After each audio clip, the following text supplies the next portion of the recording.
The moment Sadie Conley slammed both palms down on Grant Donnelly's supper table, every head in the crowded dining room of the Silver Creek Ranch turned toward her. The candles flickered, the soup went cold, and Grant, who had not flinched at a gunshot since the war, felt his chest tighten in a way that had nothing to do with fear and everything to do with the woman standing across from him, her dark eyes blazing with something that looked dangerously close to grief. "You had no right," she said, and her voice was low and controlled in the way that voices only get when the person using them is fighting very hard not to break. "You had absolutely no right to write to my brother without asking me first." Grant set down his coffee cup with the careful deliberateness of a man choosing his next words the way he chose his steps across a frozen river. Every ranch hand at the table had suddenly become very interested in their plates. Old Moses, who had been eating at this table for 11 years, was the first to push back his chair and take his bowl to the kitchen. The others followed, one by one, until it was just the two of them standing in the amber glow of the kerosene lamps, with the October wind pressing against the window glass, and 3 months of complicated history sitting between them like a loaded pistol. "I wrote to him because you have nowhere else to go," Grant said. "That," Sadie replied, "is not your decision to make." And there it was, the betrayal she felt, raw and real and justified, hanging in the air between two people who had spent the last 93 days being careful not to say exactly what they meant to each other. Let the story go back to where it truly began. It was the 14th of August, 1882, and the storm that rolled off the Guadalupe Mountains into the high desert of western Texas came without the usual warnings. No drop in temperature, no green tinge to the sky. It simply arrived, the way catastrophe sometimes does, full-formed and merciless in the middle of an ordinary afternoon. Sadie Conley was 26 years old, and she was riding the Butterfield mail coach from El Paso to San Antonio, carrying a leather satchel that held everything she owned worth keeping, and a letter of introduction to a schoolteacher position in Careville that she had spent 2 years earning. She had taught herself to read Latin from her father's medical books after he died. She had taught herself bookkeeping from a water-damaged ledger she found in the ruins of their family farm after the bank took it. She had survived things that would have broken most people, and she had done it quietly, without asking anyone for help, which was both her greatest strength and the source of most of her loneliness. The coach driver saw the wall of black cloud coming and whipped the horses harder, gambling that they could make Donnelly's crossing before it hit. He lost that gamble at approximately 3 in the afternoon, when a bolt of lightning struck the Red Rock Ridge above the trail and sent a section of the hillside sliding down across the road in a crush of dust and broken stone. The horses screamed and pulled hard to the right. The coach lurched, tilted, and went over the edge of the embankment with a sound that Sadie would remember for the rest of her life, a grinding, splintering crack followed by a silence that was somehow worse than the noise. She came to with her cheek against wet red clay, and the rain coming down so hard it was difficult to breathe. The coach was on its side 20 feet below her. One of the horses was dead. The other 2 were still in their traces, trembling and wild-eyed but standing. The driver, a man named Cole Briggs who had told her 3 separate jokes during the first hour of the journey, was unconscious near the front wheel with a gash on his head, and his arm bent at an angle that made her stomach turn. Sadie did not panic. Panic was a luxury she had never been able to afford. She got to her feet, assessed the damage, secured what she could from the wrecked coach, and dragged Cole far enough from the wreckage to keep him from drowning in the water running off the hillside. She fashioned a splint for his arm from a piece of the coach's side panel and strips torn from her second-best petticoat. She covered him with the heaviest blanket she could find. And then she looked out at the landscape around her and understood, with a clarity that was almost peaceful in its completeness, that she had absolutely no idea where she was. The storm raged for 4 hours. When it finally moved east, it left behind a world that looked like it had been rearranged by an angry giant. The road was buried under 3 feet of rubble. The draw to her left was running a full flash flood, red and roaring. The hills to her right were a maze of broken rock and washed-out arroyos. Cole had not regained consciousness. The 2 surviving horses were too spooked and exhausted to ride safely, even if she had known where to point them. She built a small fire from the driest wood she could scavenge, fed it carefully, and waited. Grant Donnelly found her just before dark. He was riding a big blue roan stallion with a white blaze on his face, and he came down out of the hills from the north with 2 ranch hands behind him, all 3 of them wearing slickers dark with rain. He reined up when he saw the fire, and for a moment he just sat there on that horse looking at her the way a person looks at something they are not entirely sure is real. He was 32 years old, and he wore that age well. Broad across the shoulders, lean everywhere else, with the kind of face that had been weathered by sun and wind into something angular and honest. His hair was the dark brown of creek water in shadow, and his eyes, when he got close enough for her to see them, were a clear gray-green that reminded her of sage after rain. He had a 6-year-old scar on his jaw from a barbed wire accident that he would tell her about months later, and a way of moving that was unhurried and deliberate, as though he had long ago made peace with the fact that the world moved at its own speed regardless of what he wanted. He took in the scene with quick, efficient eyes. The wrecked coach, the injured driver, the careful fire, the woman who had built it standing up straight and watching him approach with an expression that said clearly that she was capable of handling whatever came next but was also extremely tired of having to. "Grant Donnelly," he said, swinging down from the roan. "Silver Creek Ranch. Are you hurt?" "Sadie Conley," she replied. "No, but Mr. Briggs needs a doctor and I need to know how far we are from the Careville Road." He crouched beside Cole, checked his pulse, examined the splint on his arm with the focused attention of someone who knew what they were looking at. When he stood up, he was looking at her with an expression she could not quite read. "You set this?" he asked, nodding at the splint. "I did. It's good work." "Thank you," she said, and meant it as the simple, factual statement it was. "Careville Road is about 40 miles southeast of here," he said. "Storm took out the only passable track between here and there. You are not getting through tonight and maybe not tomorrow either." He looked at the sky, then at Cole, then at his 2 hands who had dismounted and were already moving toward the injured driver. "My ranch is 3 miles north. We can get your man there, get him seen to. You will come as well." It was not a question, and Sadie noticed that. She noticed the way he phrased it as a statement of what would happen rather than a request for her compliance, and she felt the familiar tension rise in her chest, the one that said she did not take instructions from strangers, did not accept charity from anyone, did not place herself in anyone's debt if she could possibly avoid it. But Cole Briggs was unconscious and needed a doctor, and she had nowhere else to be. "All right," she said.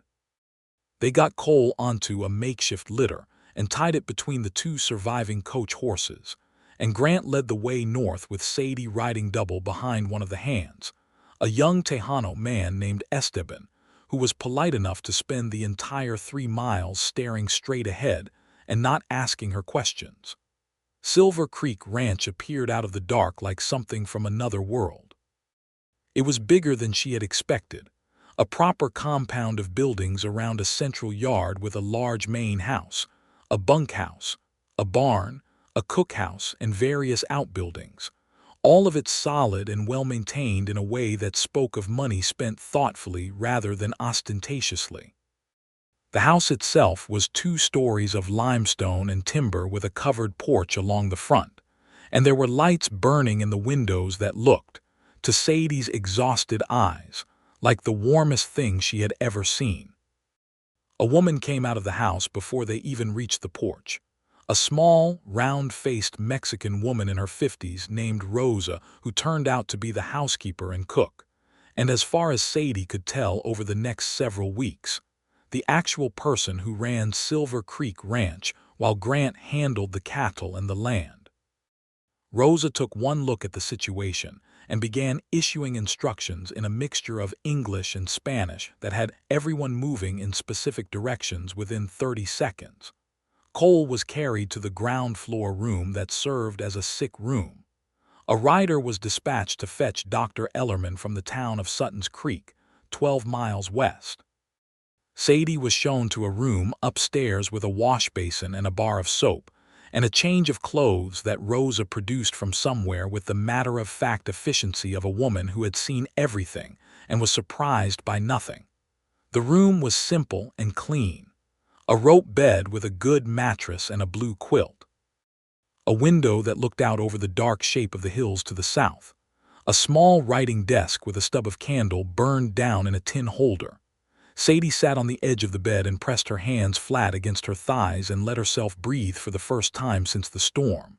She was alive. Cole would probably survive. She had lost her second-best petticoat, her letter of introduction, and whatever composure she had been maintaining for the last 6 hours, but she was alive.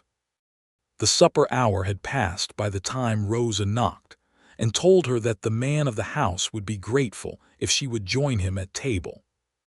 Sadie straightened her borrowed dress, which was slightly too large in the shoulders and slightly too short in the hem, and went downstairs.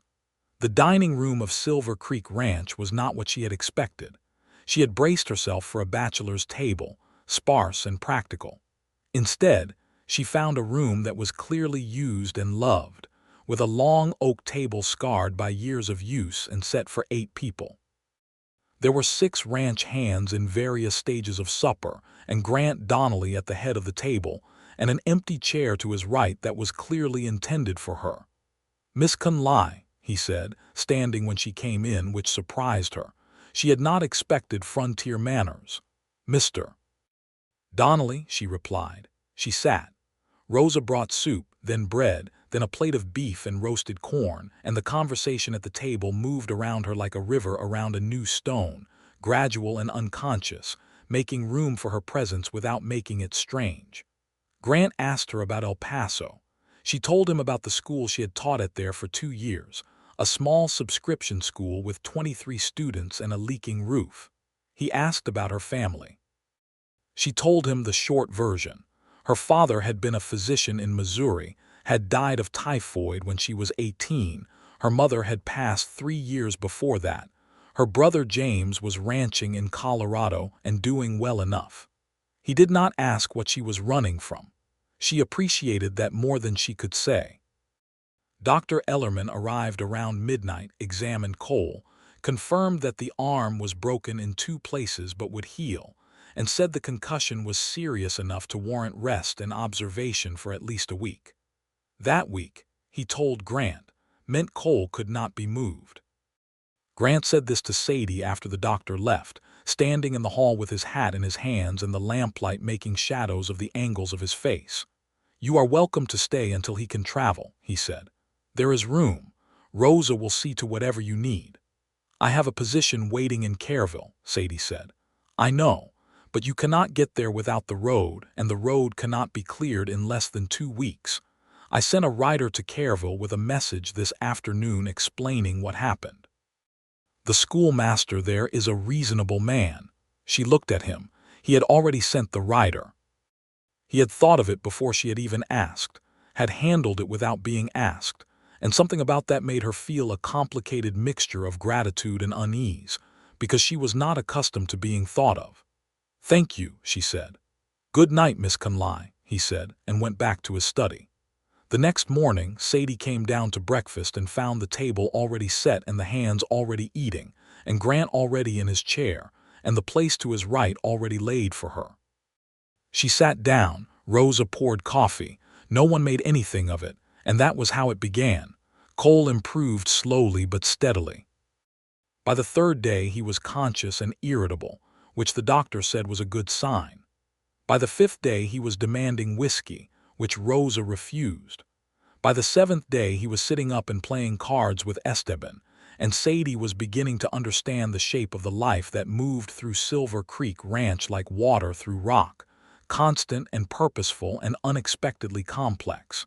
She had intended to stay out of the way. She had intended to keep to herself. read her way through the small but respectable collection of books on the shelf in the parlor, write letters, wait. But she was constitutionally incapable of sitting still when there was useful work to be done, and Silver Creek Ranch always had useful work to be done. On the second day, she noticed that Rosa was struggling with the quarterly accounts, which the housekeeper maintained in a ledger that was technically correct, but organized in a way that made finding specific figures require 30 minutes of cross-referencing. Sadie, who had done enough bookkeeping to know a better system when she saw one, asked if she might suggest a reorganization. Rosa, who was practical above all things, agreed immediately. By the end of the week, the accounts were restructured, and Rosa had declared Sadie a gift from heaven, and Sadie had also, without quite meaning to, reorganized the medicine cabinet in the sick room, taught two of the younger hands to read properly during the lunch hour, and identified a significant discrepancy in the supply invoices from the previous 2 months that turned out to be a vendor overcharging by about 15%. She told Grant about the invoices at supper on the 8th night. He was quiet for a moment, looking at the figures she had written out on a piece of paper and set beside his plate. Then he looked up at her with those gray-green eyes and said, "How did you find this?" The unit prices did not match the catalog prices from the previous quarter. Someone either made an error or was gambling on no one checking. "I was not checking," he said, and there was something in his voice that was not quite embarrassment but was adjacent to it. "You have a great deal of other things to attend to," she said. "That is not an excuse for poor accounting." He folded the paper carefully. "I will write to Fulton's Supply tomorrow." He paused.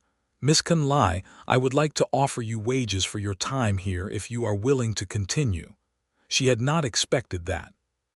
"I was helping because I wanted something to do." "I know, but the work has value and you are good at it, and I do not offer wages for things that are not worth paying for." He said it plainly, without flattery or condescension, and she felt it land differently than she was used to. "How long would you need me?" she asked. "Until the road is cleared and you can reach Careville, or until you decide to stay." He said the second part carefully, as though testing the weight of it.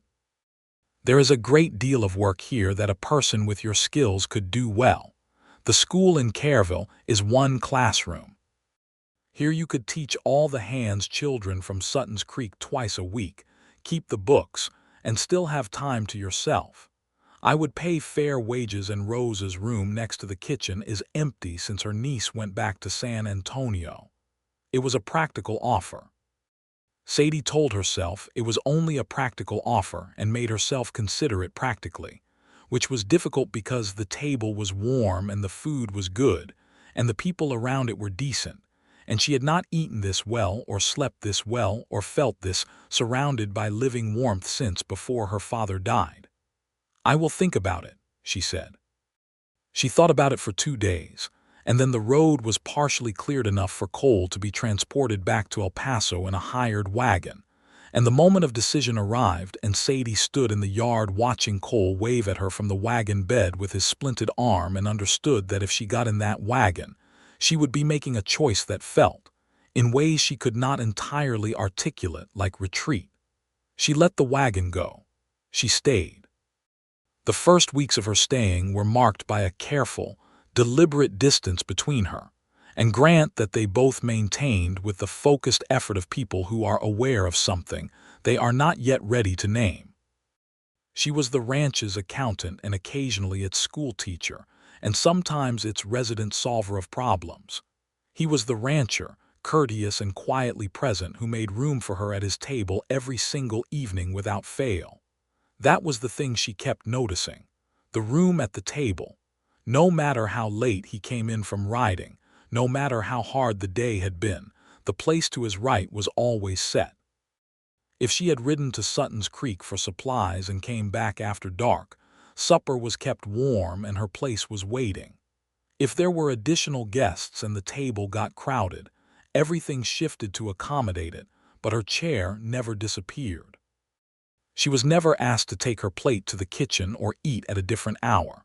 The chair was simply there, as reliable as gravity, and she had stopped pretending not to be moved by it. Rosa noticed. Rosa had been noticing things in this household for 11 years and saying most of them out loud at a volume that guaranteed they were heard. She said nothing about this directly, but she began, around the 4th week, to make the particular foods she had learned Sadie liked best, whenever she sensed that the air between her employer and his guest had gotten particularly charged with unspoken things, which Rosa appeared to believe could be resolved with good cooking. It was during the 6th week that the first real conversation happened, real in the sense of being about something that mattered rather than about accounts or weather or cattle prices or school schedules. They had both stayed late in the parlor, an accident of timing rather than intention, she finishing a letter to her brother James, he working through a contract with a cattle buyer from San Antonio. The hands had gone to the bunkhouse. Rosa had said good night. The fire had burned down to red coals, and outside the window the Texas night was enormous and full of stars. Grant set down his contract and looked at the fire for a while. Then he said, without looking at her, "How did you learn to set a bone splint?" "My father was a physician," she said. "I watched him work from the time I was old enough to hand him what he needed." "You were close to him." "Very." She folded her letter. "He was the sort of man who believed that a woman's mind was as capable as a man's. He taught me everything he thought was worth knowing and was not patient with people who told him otherwise." "He sounds like a remarkable man." "He was." She paused. "He died in 1874. Typhoid. He had been treating patients through an outbreak, and I think part of him knew what it was going to cost him and did it anyway, because that was who he was." She said it steadily, the way she always did, because she had learned that grief was easier to carry when you did not perform it. Grant was quiet for a moment. "My parents both died in 71, he said. "Fever, same summer. I was 21. My younger brother Lucas and I were running this place alone for 2 years before we could afford to hire proper hands." "Where is your brother now?" Something shifted in his face. It was subtle, but she caught it, the faint contraction around his eyes that meant pain being managed. "He died 3 years ago. Horse accident." He said it the same way she had spoken of her father, steadily, as though the steadiness itself was a kind of tribute. "I am sorry," she said, and meant it completely. "I built a second chair into the dining room table," he said, which seemed like a non sequitur until he explained. "When Lucas died, I almost had the chair removed. Rosa talked me out of it. She said an empty chair was not a morbid thing. It was just a reminder that a table should always have room for more people." He glanced at her briefly. "I have been thinking about that lately." What she meant. Sadie understood what he was not quite saying, and it made something in her chest expand uncomfortably, like a window being opened in a room that had been closed for a long time. "That is a generous way to think," she said, carefully. "Rosa is a generous person," he replied, equally carefully. They said good night shortly after, and she went upstairs and lay in the dark with the quilt pulled up to her chin and spent a very long time studying the ceiling. The second real conversation happened in September, 6 weeks after the first, when Sadie had been at Silver Creek Ranch for nearly 3 months and had stopped thinking of herself as a temporary guest and had not yet found the language for whatever she actually was. She was in the barn with Esteban, who was teaching her to properly assess the health of a horse, because she had decided that she wanted to be useful in more ways than one, when one of the hands came to tell her that a man named Vance Holt had ridden in from Sutton's Creek to see Grant, and that it would be better if she came to the house. She walked in through the back door and heard voices in the study, Grant's low and controlled, and another voice she did not recognize, smooth and carrying the particular timbre of a man accustomed to getting what he wanted through careful pressure rather than direct force. She stood in the hallway and listened, not because she was the kind of person who eavesdropped, but because something in Grant's tone made her feel that what was being said was something she needed to know.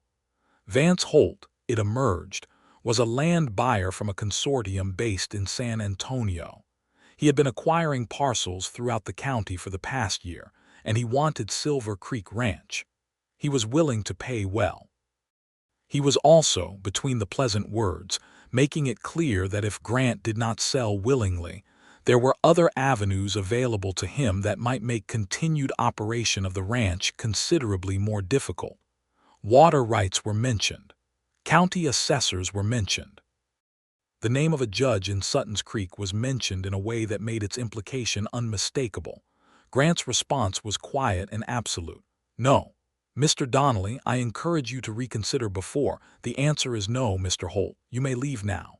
There was a pause, and then Holt left, and Sadie stepped back into the kitchen so she was pouring coffee when Grant came through and found her there. He looked at her face and knew immediately that she had heard. "How much?" he asked. "Enough," she said. "Is he going to cause trouble?" "He will try." Grant sat down at the kitchen table, which was unusual enough that Rosa looked up from the bread she was kneading with an expression of careful attention.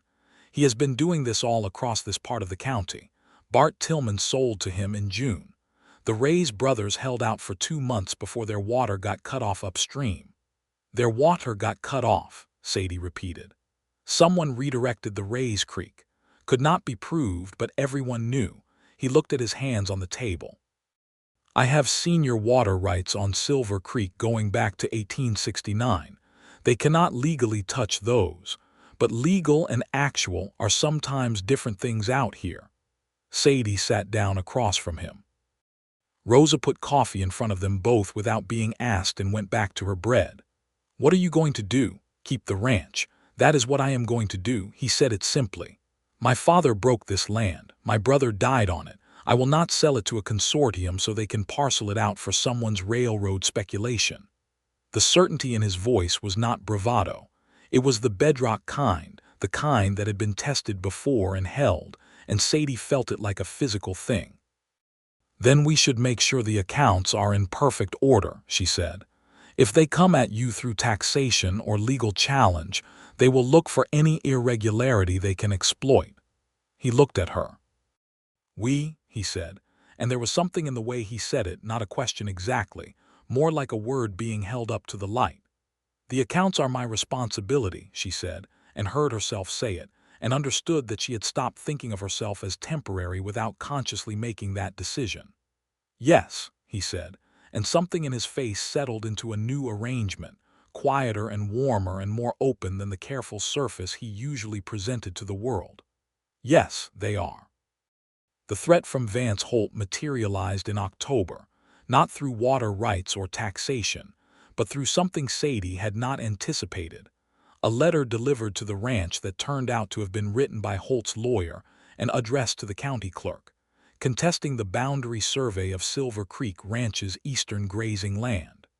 It was, on the surface, a legitimate legal dispute, the kind that cost time and money to resolve regardless of who was right.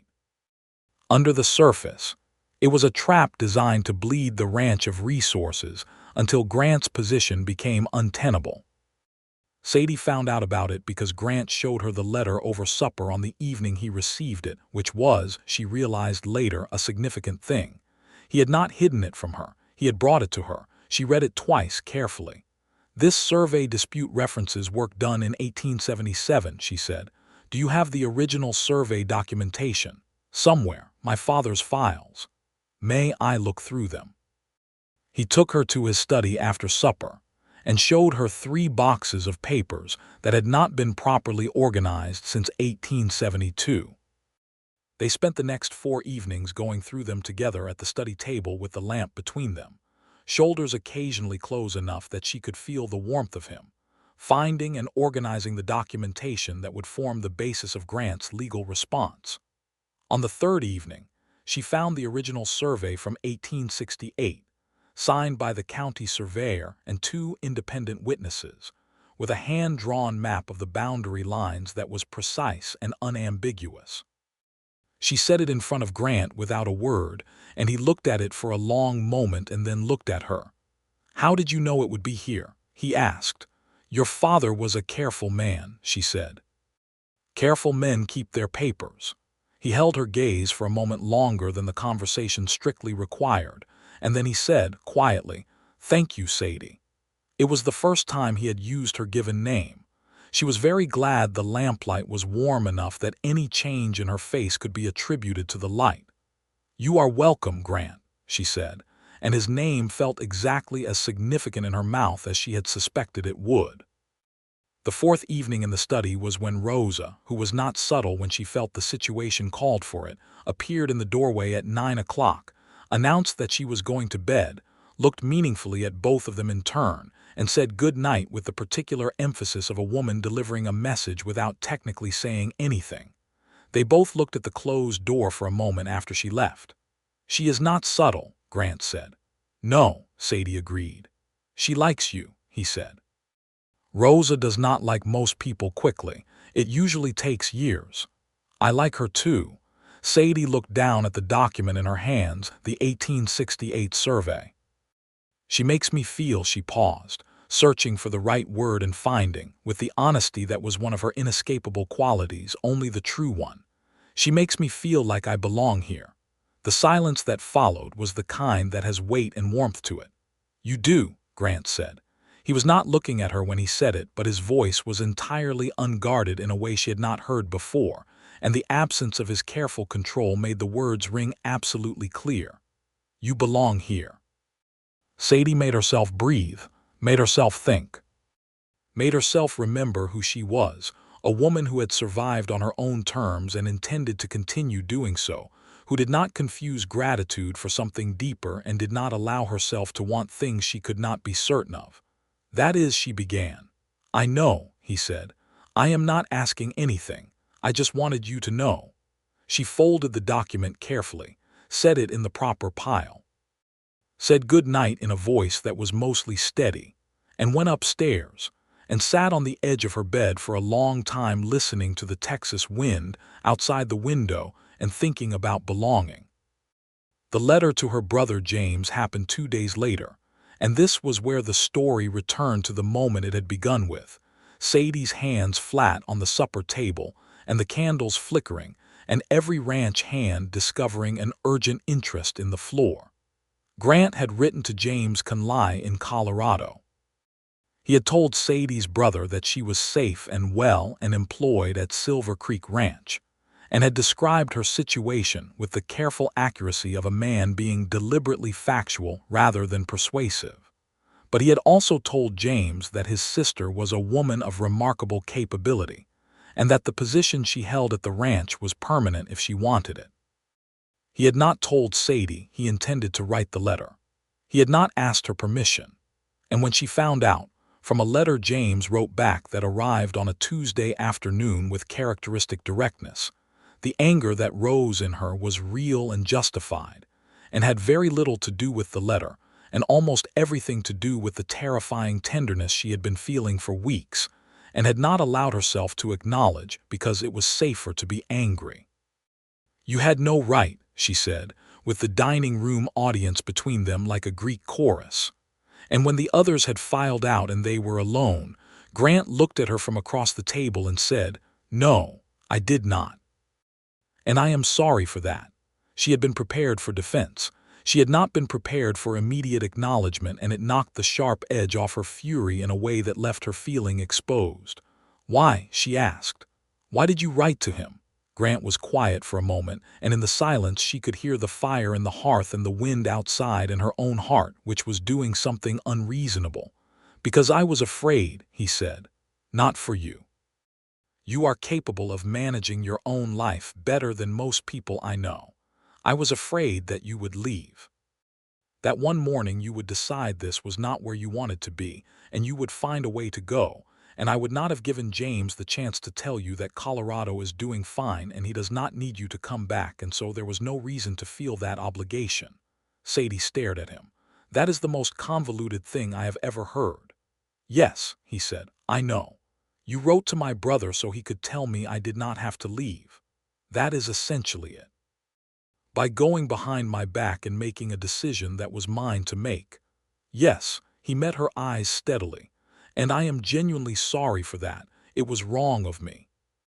Your choices are yours, and I overstepped them, and I will not do it again." The sincerity of it was complete.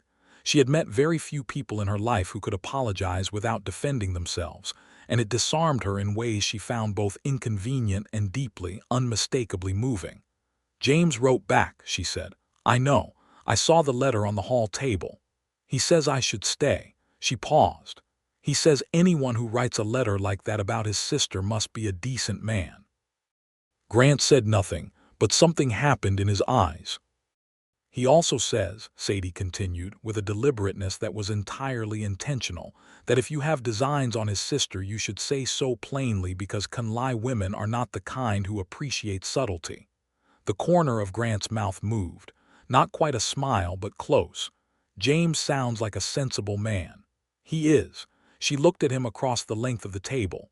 "Do you," she asked, "have designs on his sister?" The silence between the question and the answer was exactly long enough for her heart to do something extraordinary. "Yes," Grant said, "I do." Sadie sat down in her chair because standing seemed to require more equilibrium than she currently had. "You should have said so directly." "I know." He pushed back his chair and stood and walked the length of the table to where she sat and stopped beside her chair. "Sadie," he said, and her name in his mouth was a different kind of sound than it had been before.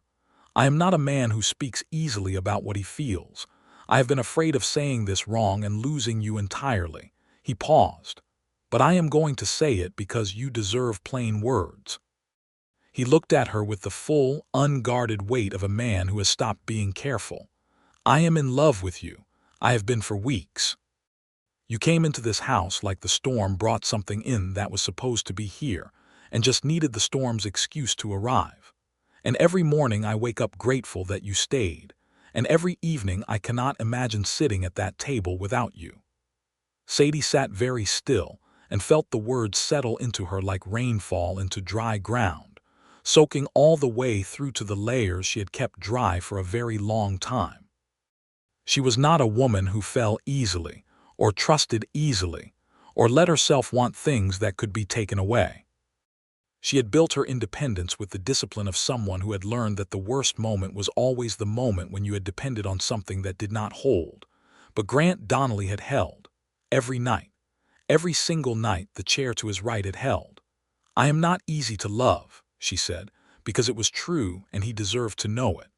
"I have opinions about everything, and I will tell you when I think you are wrong, and I will not be managed or redirected or quietly handled."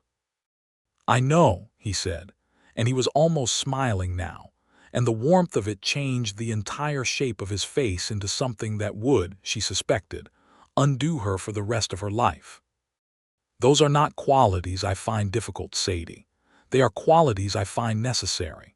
She rose from the chair so that they were standing very close in the amber light of the dining room, and she looked up at him and let herself feel, fully and without protection, what it meant that this man had made room for her at his table every night for 93 days without asking anything in return. "I love you too," she said. "I have been trying not to for some time, which has been exhausting and apparently unsuccessful." He laughed then, a quiet, genuine laugh that she had not heard before, and it was the best sound in the room. He reached up and touched her face carefully with the back of his hand, as though she were something he did not quite trust himself not to damage. "Can I keep you?" he asked, and it was the least formal thing she had ever heard him say, and that was what undid her entirely. "Yes," she said, "you can keep me." The winter of 1882 came in hard and cold, and Silver Creek Ranch settled into its cold weather routines with the comfortable efficiency of a household that knew what it was doing. The cattle were moved to the lower pastures where the grass survived the frost. The accounts were put in order for the year.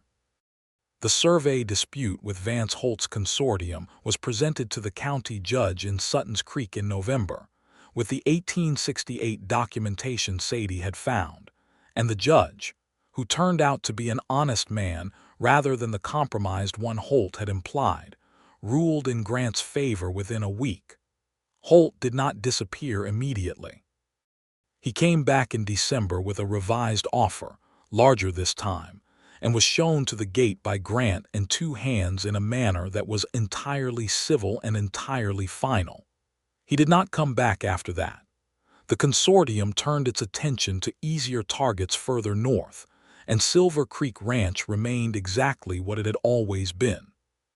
Sadie wrote to the schoolmaster in Careville in November with a full apology and an explanation that she had found other employment. She wrote to James in Colorado with considerably more detail than she had provided in previous letters, and his response came back in December.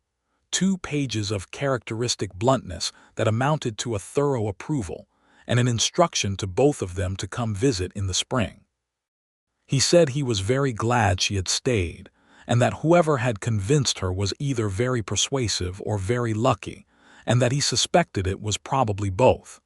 Grant proposed on Christmas Eve. It was not, Sadie would tell Rosa afterward with a combination of exasperation and deep, helpless love, a complicated proposal. He came to the parlor where she was reading, sat down beside her on the small settee, took the book from her hands and set it on the table and said, "I would like to marry you if you will have me." "That," she said, "is a very simple proposal for a man who spent 3 months being unable to say anything directly." "I have been practicing," he said. She married him in February 1883 in Sutton's Creek, in the small white church on the main street, with Rosa and Esteban and most of the ranch hands in attendance, and James riding 3 days from Colorado to stand beside her, red-cheeked from the cold and suspiciously emotional for a man who spent his days on the range.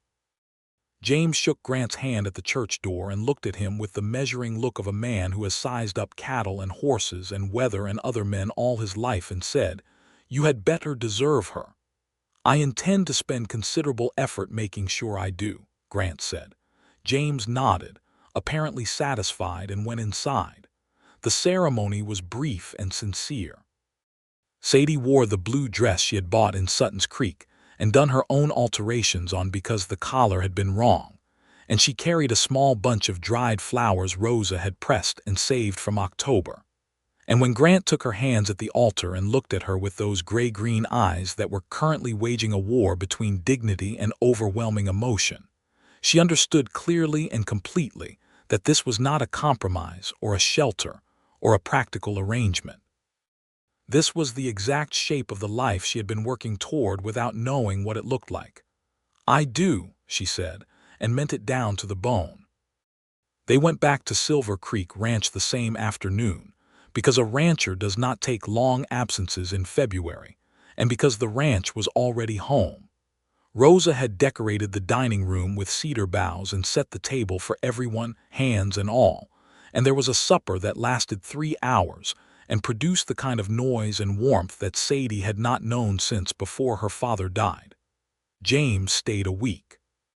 He spent most of it riding the range with Grant in the mornings, and arguing good-naturedly with Sadie in the afternoons about everything from land management to the proper way to read Shakespeare, which was the sibling dynamic she had missed more than she had allowed herself to admit. When he left, he hugged her for a long time in the yard and said quietly, "He loves you the right way. I can tell." "What is the right way?" she asked. "He looks at you like you are the thing that makes everything else make sense," James said. "That is the right way." The spring of 1883 was the greenest Texas spring that anyone on Silver Creek Ranch could remember, and Sadie threw herself into it with an energy that surprised even herself. She organized a formal school schedule for the children of ranch hands and their families from Sutton's Creek, 2 days a week, 8 children, in the ranch's unused front room that Grant cleared out and furnished with proper desks that they ordered from San Antonio. She continued to keep the ranch's accounts and had expanded her system to include proper projections for the cattle sales cycle that turned out to be accurate enough that Grant used them as the basis for his purchasing decisions. She was not domesticated by her marriage. She was not softened or rounded or diminished. She was, if anything, more fully herself than she had ever been, because she was doing it in a place where the fullness of herself was not merely tolerated but actively wanted. Grant did not manage her or redirect her or carry the quiet underlying assumption that she would eventually become smaller to fit the available space. He was interested in what she thought, challenged by it sometimes, occasionally infuriated by her certainty on specific points, and entirely, unequivocally committed to the person she was rather than a quieter version of her he might prefer. They argued about things. Real arguments, not the polite surface disagreements of people afraid to say what they thought. In April, she thought Grant was being too conservative about the grazing rotation and said so, with specifics. He disagreed, also with specifics. They argued over supper for 2 evenings, and then rode out to the eastern pasture together on the 3rd day, and looked at the ground, and she pointed out what she had seen in the ledger numbers, and he pointed out what he had seen in the soil, and they both saw, simultaneously, that they were both partly right, and stood in the east pasture in the spring wind looking at each other with the specific pleasure of 2 people who have had a genuinely good argument. "You were right about the north section," he said. "You were right about the creek bottom land," she said. "How do we feel about being partially right?" "Irritated and satisfied simultaneously," she said, and he laughed, and she realized she could spend the rest of her life trying to make him laugh like that and count it time well spent. By late spring, Sadie suspected she was pregnant. By June, she was certain. She told Grant on a Tuesday evening after supper, when the house was quiet and the last light was going red and amber over the western hills, sitting beside him on the porch steps with the cooling air smelling of cedar and dry grass. She said, "I believe we are going to have a child." He was very still for a moment. Then he set down the coffee cup he had been holding and turned to look at her with an expression she had never seen on his face before, something entirely open and without reserve, the look of a man who has been given something he did not know how to ask for. "Yes," he said, and his voice was not quite steady. "Yes," she confirmed. He covered her hand with his and did not say anything else for a while, and the silence was the full, warm kind, and the hills went red and then purple and then dark, and neither of them moved. He was a remarkable man to be pregnant around, she discovered. Not fussy or hovering, which she would not have tolerated, but consistently attentive in practical ways, making sure Rosa had everything she needed in the kitchen, quietly adjusting the ranch's schedule so that the things Sadie was responsible for could be managed without her needing to ride long distances in her later months. He did these things without announcing them, and she noticed them without saying so immediately, and they both operated in this manner of unspoken attentiveness that had become their particular language.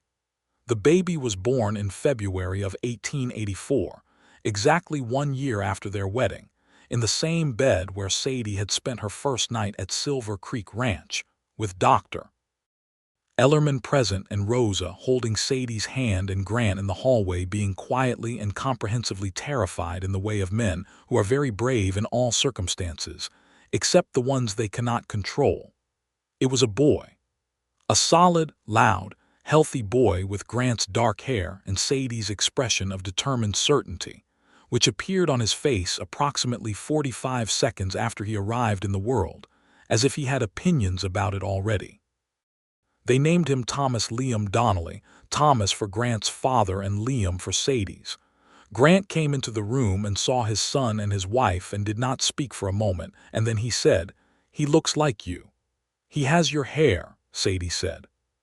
"But that expression is entirely yours." He sat on the edge of the bed and looked at Thomas with the particular awe of a man who has been a rancher all his life and is accustomed to new life arriving in the spring, but has never before had it arrive in quite this way, in quite this room, with quite this consequence. "He is remarkable. He is very loud," Sadie said, with the bone-deep satisfaction of a woman who has done something difficult and done it well. Grant looked at her then, away from Thomas, and the look on his face was the one James had described in the churchyard, the one that said she was the thing that made everything else make sense. "Thank you," he said. "We both contributed," she said, and he smiled. Thomas Liam Donnelly grew with the focused determination of a child who had inherited competence from both sides. He was walking at 10 months and attempting to assist with ranch work at 14 months, mostly by getting underfoot in the barn, and offering what Esteban described as very confident opinions in a language no one could yet identify. By the time he was 2, he had learned the word for everything in the house and most of the things in the yard, and was particularly enthusiastic about horses, which Rosa found alarming and Grant found wonderful. The ranch continued to grow and thrive. The legal battle with Holt's consortium was well behind them. Grant had expanded the herd carefully and profitably, guided in part by Sadie's accounting projections, which had proven themselves accurate 3 seasons running. The schoolroom in the front of the house was full 2 days a week with the children from the surrounding families, and Sadie had added adult literacy classes on Saturday mornings for any of the hands or local workers who wanted them, which turned out to be more people than anyone had expected. Esteban's younger brother Mateo started attending the Saturday class and turned out to have an exceptional aptitude for mathematics. Sadie spent a year teaching him everything she knew about bookkeeping and encouraged him to apprentice with the lawyer in Sutton's Creek, who handled the ranch's legal matters. He did, and he was good at it, and watching him find his footing with skills she had helped give him was one of the quiet satisfactions that made her feel that her particular form of usefulness in the world was exactly right. In the fall of 1885, Sadie discovered she was pregnant again. She told Grant the same way she had told him the first time, in the evening on the porch, simply and directly. He smiled this time before he said anything, which was different from the stunned stillness of the first time, and she loved both versions equally. "How do you feel?" he asked. "Strong," she said. "The same as before." "Thomas will be beside himself," Grant said. Thomas was 18 months old and already deeply invested in the horses, the chickens, and 2 of the ranch dogs, and was likely to have strong opinions about a sibling. Thomas's opinion, when they explained it to him in the simplified terms available to an 18-month-old, appeared to be enthusiastic, though it was possible he had understood them to be talking about a puppy. The second child was a girl, born in the spring of 1886, with Sadie's dark eyes and Grant's particular quality of quiet that looked like calm, but was actually very intense attention. They named her Clara Ruth Donnelly, Ruth for Sadie's mother. Clara was a different creature entirely from her brother, quieter and more watchful, interested in everything, but inclined to observe before participating, which in a household as busy and loud as Silver Creek Ranch was a distinct survival strategy. She and Thomas had the particular relationship of siblings close enough in age to be genuine companions, and far enough apart in temperament to find each other endlessly interesting. Grant was good with both of them in a way that Sadie had not been certain he would be, not because she doubted him, but because she had not had enough information to predict it. He turned out to be the kind of father who explained things rather than simply directing, who crouched down to their level to talk, who made time in the evening after supper to read to them, and who had infinite patience for the repetitive nature of small children's questions. She watched him reading to Thomas and Clara one evening, both of them piled against him on the big parlor settee, Thomas demanding more exciting sound effects and Clara holding the page corners carefully to prevent any accidental tears, and felt something move in her chest that was too big for any single word. Gratitude came closest. Gratitude and wonder at the specific improbability of this life, that a storm on the 14th of August, 1882, had taken everything she had planned for and left her in a place that was better than anything she had planned. She thought sometimes about the versions of herself that had not stayed. The version who had gotten in the wagon with Cole and ridden to El Paso. The version who had gone to Careville and taken the classroom position and spent her days in a single room teaching letters to other people's children, and going home to a boarding house and a life that was entirely her own and entirely, quietly insufficient. She thought about those versions with compassion rather than disdain, because they were real and the road to them had been visible and well-worn. But she had stepped off that road in the dirt yard of Silver Creek Ranch on a hot August morning and let the wagon go, and that moment of decision had been made by some part of herself that was wiser than her conscious caution. The storm had stranded her, and he had made room, and she had chosen to take it. The summer of 1886 brought a visitor that neither of them had expected. Cole Briggs, the coach driver from the August 1882 journey, appeared at the gate of Silver Creek Ranch on a June afternoon, his arm long-heeled, his face a little older, his expression that of a man who has been tracking something for a while and has finally found it. He took off his hat when Sadie came to the door and said, "Mrs. Donnelly, I heard what became of you through a man who knew a man in Sutton's Creek. I wanted to—" He stopped, recollected himself. "I wanted to thank you. I would not have survived that night if not for what you did." Sadie looked at this man who had told her 3 jokes and then spent the rest of the journey unconscious in the rain and said, "You are the one who drove us as far as you did. Come in. Have supper with us." He stayed 2 days, and he was good company, with stories about the mail route that delighted Thomas and were carefully edited for younger ears in ways that made Grant's expression carefully neutral. When he left, he shook Grant's hand and said he hoped the ranch continued to prosper, and Sadie walked him to the gate and he said quietly, "You landed well." "I did," she said. "The man you chose," Cole said. "He looks at you like you are something worth the trouble." "He is the one worth the trouble," she said. "I am simply the trouble." Cole laughed, a big open laugh that startled the horses. "I cannot tell if that is true or not." "Both," she said, simultaneously. The autumn of 1887 was when the school outgrew the front room. The children from the surrounding families had multiplied along with the families themselves, and on a Tuesday morning in October, Sadie counted 18 children in a room designed for 8 and understood that something had to change. She raised it with Grant that evening at supper, after the hands had cleared out and it was just the 2 of them and the remains of Rose's excellent beef stew. "We need a proper schoolhouse," she said. He looked at her for a moment. "How big?" "Enough for 30 children. With proper ventilation and 2 windows on each side and a covered porch for wet days." "Where?" "The northeast corner of the yard. It is not being used for anything critical." He was quiet for a moment in the way he was quiet when he was running practical calculations rather than considering weather. "We could have it up by spring if we start the lumber order this month." "I thought so too," she said. "You already know what you want it to look like." "I drew it out last week," she admitted. He leaned across the table and she showed him the drawing she had made in the evenings, a clean rectangular building with proper proportions and a bell above the door and her careful notes on the structural elements. He looked at it for a while. "The bell is a nice touch," he said. "Children need to be called in properly," she said. "It sets the right tone." "You have thought about this for some time." "I have thought about it since the first day I put 8 children in a room that was too small," she said. "But I wanted to be sure it made sense before I asked you."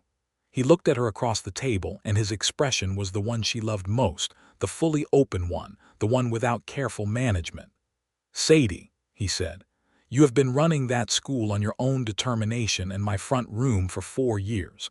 I should have offered to build the schoolhouse 2 years ago." "The answer is yes always, for anything that is yours."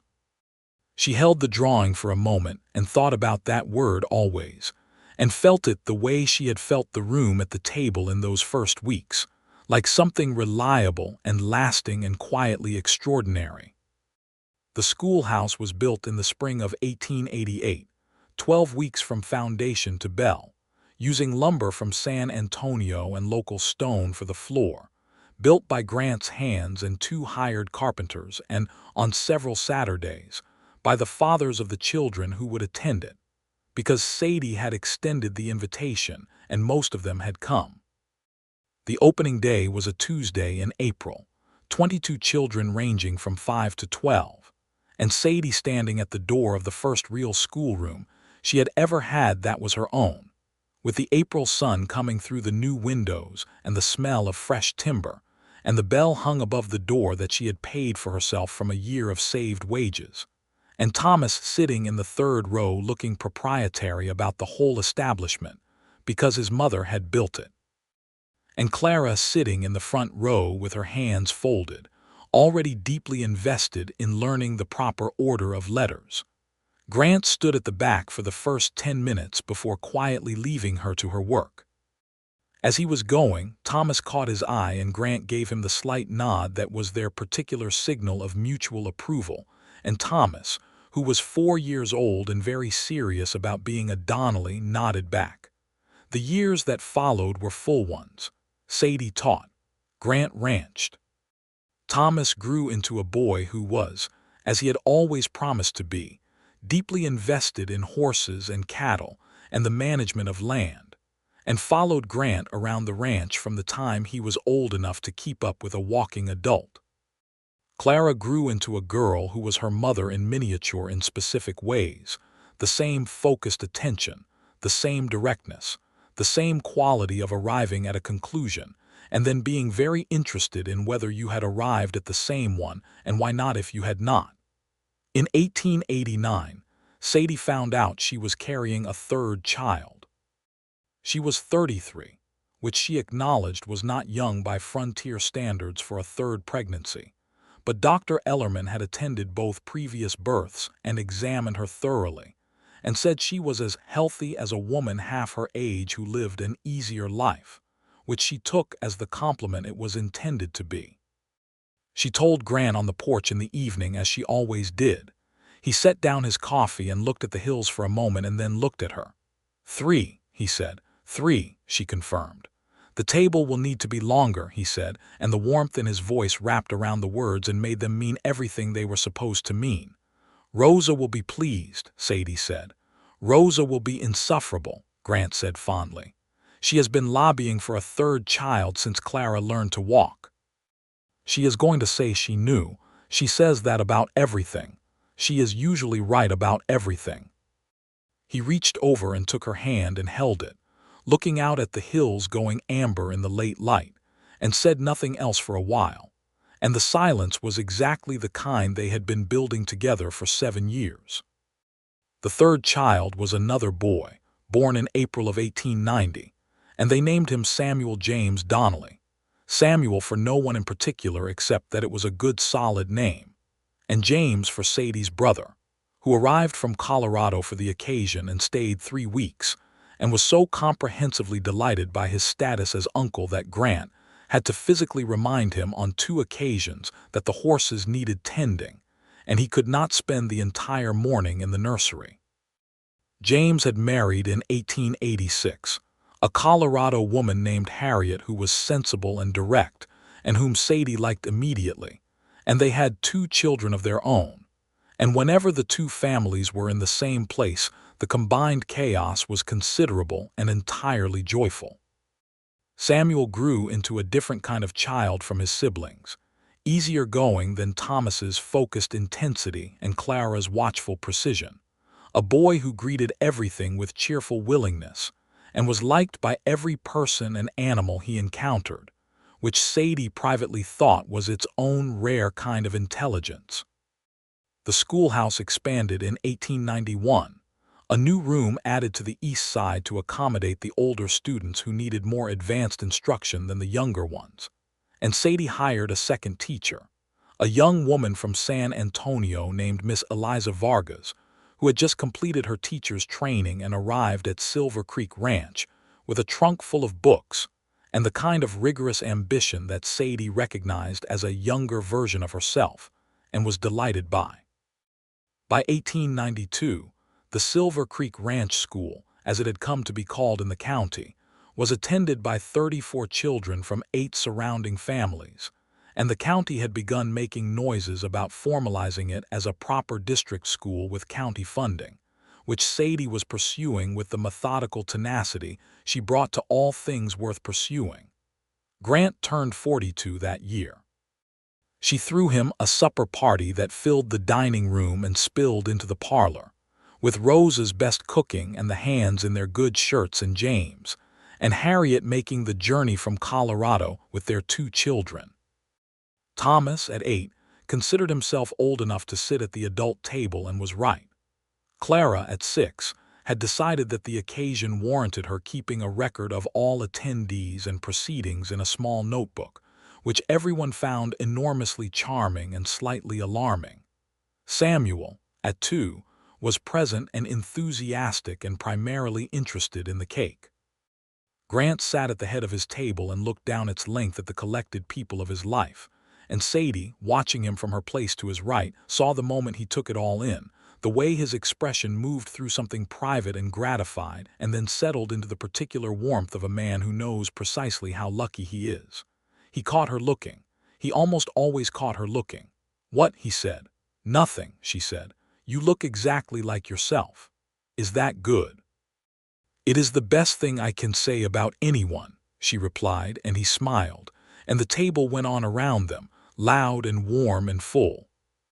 That night, after the guests had settled and the children were asleep, they sat together on the porch in the October cool with the stars so bright and numerous above the dark hills that it was almost too much to look at directly. They had gotten into the habit of sitting on the porch after large events, allowing the quiet to settle them back into themselves after the noise. "Happy birthday," Sadie said. "Thank you," he said, "for all of this." "The party was Rose's idea." "Not the party," he said. "All of this." He meant the table inside, and the children asleep upstairs, and the schoolhouse across the yard dark and waiting for Tuesday, and the accounts balanced and the herd thriving and the survey boundary undisputed and the specific unrepeatable life they had built together in this place. Sadie leaned her head against his shoulder and looked at the stars. "You made room," she said. "That was the beginning. You made room at your table and did not make anything of it, and I could not leave because of it." "I made room because I could see you," he said. "From the first night, I could see exactly what kind of person you were, and I wanted that at my table every night." "You got considerably more than a supper companion," she observed. "Yes," he said, "I got everything." She sat with that for a while, with his shoulder warm under her cheek and the night enormous and the life she had been afraid to want entirely present around her. "Grant," she said. "Sadie," he replied, "I am glad the storm came." She felt his chest move with the breath he took. "So am I," he said, "every single day." The county school board meeting in the spring of 1893 went exactly as Sadie had projected. Silver Creek Ranch School was formally recognized as the Donnelly Creek District School with full county funding, which meant a guaranteed salary for Miss Vargas, a budget for proper textbooks and materials, and the kind of institutional legitimacy that protected the school's future independent of any individual's private funding. Sadie attended the meeting herself and presented the case with the account ledgers and student records and attendance figures she had been maintaining for years. And the board, composed of practical men who were persuaded by practical evidence, voted unanimously. She rode home with the formal letter of establishment in her saddlebag and arrived at the ranch in the late afternoon to find Grant in the yard with Thomas, working on the fencing along the eastern barn, and she rode up and showed him the letter, and he read it standing in the yard with Thomas looking on and his working gloves still on his hands, and when he looked up from the letter his expression was the one she loved most. "Sadie Donnelly," he said, "you built a school." "We built a school," she said. "You provided the land and the building and 3 years of lumber costs." "You built it," he said. "I just held the door." Thomas, who was 9 and had his father's directness and his mother's need to be precise, said, "She also rang the bell every morning. That is important." "It is," Grant agreed seriously. "The bell sets the right tone."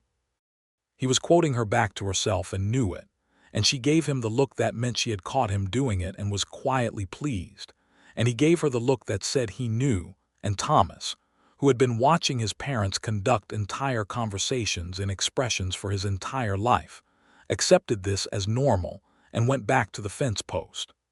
The summer of 1893 was when Sadie finally took the trip she had been postponing for 10 years.